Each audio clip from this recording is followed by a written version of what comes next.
একটা প্রশ্ন, নির্বাচন এলেই রাজনৈতিক দলগুলো কোটি কোটি টাকা কোথা থেকে আনে? এত বড় বড় র্যালি, পোস্টার, গাড়ি, এগুলোর খরচ দেয় কে? এটা শুধু কৌতূহল নয়, এটা আমাদের গণতন্ত্রের স্বচ্ছতার সাথে জড়িত। আজ জানবো এই টাকার উৎস কি, কোনটা সাদা টাকা, কোনটা কালো টাকা, আর আইন কি বলে। রাজনৈতিক দলগুলো মূলত দুই ধরনের উৎস থেকে টাকা পায়। এক হিসাবে স্বচ্ছ টাকা, দুই বেহিসাবি অস্বচ্ছ টাকা, যেটার উৎস পরিষ্কার নয়।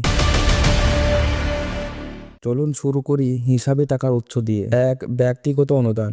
নাগরিকরা সরাসরি টাকা দিতে পারেন। 2000-এর বেশি দিলে ডিজিটাল চেক বাধ্যতামূলক। 20,000-এর বেশি দিলে নির্বাচন কমিশনকে জানাতে হয়। দুই, কর্পোরেট অনুদান। বিভিন্ন কোম্পানি রাজনৈতিক দলকে টাকা দিতে পারে। সব লেনদেন ব্যাংকের মাধ্যমে হতে হয়। কোম্পানিকে তাদের বার্ষিক রিপোর্টে এই অনুদানের কথা লিখতে হয়। তিন, ইলেকট্রাল ট্রাস্ট। একদল কোম্পানি মিলে এই ট্রাস্ট বানায়। সেই ট্রাস্ট টাকা সংগ্রহ করে বিভিন্ন দলের মধ্যে ভাগ করে। এটি একটি স্বচ্ছ ও আইনি উপায়।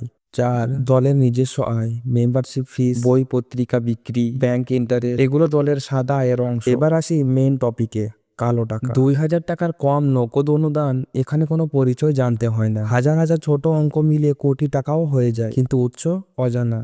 দুই, ইলেকট্রাল বন্ড। এটা এখন বাতিল। 2018 সালে চালু হয়েছিল। যে কেউ ব্যাংক থেকে বন্ড কিনে দলকে দিতে পারত, তার নাম গোপন থাকতো। পরে সুপ্রিম কোর্ট এটাকে বাতিল করে, কিন্তু এই ব্যবস্থা দিয়ে ইতিমধ্যেই হাজার হাজার কোটি টাকা গেছে। তিন, ঘুষ ও রাজনীতির টাকা। রিপোর্ট অনুযায়ী বেআইনি লেনদেন, কন্ট্রাক্টের বদলে সুবিধা, সিন্ডিকেট, এগুলো থেকে বিপুল কালো টাকা রাজনীতিতে ঢোকে। ভোটের সময় এই টাকাই ব্যবহার হয় উপহার, নগদ বিতরণ বা অন্যান্য প্রলোভনে। তাই দেখা যাচ্ছে নির্বাচনী ফান্ডিং খুব জটিল বিষয়। কিছু টাকা স্বচ্ছ পথে আসে, কিন্তু একটা বিশাল অংশ আসে অস্বচ্ছ, গোপন বা কালো উৎস থেকে।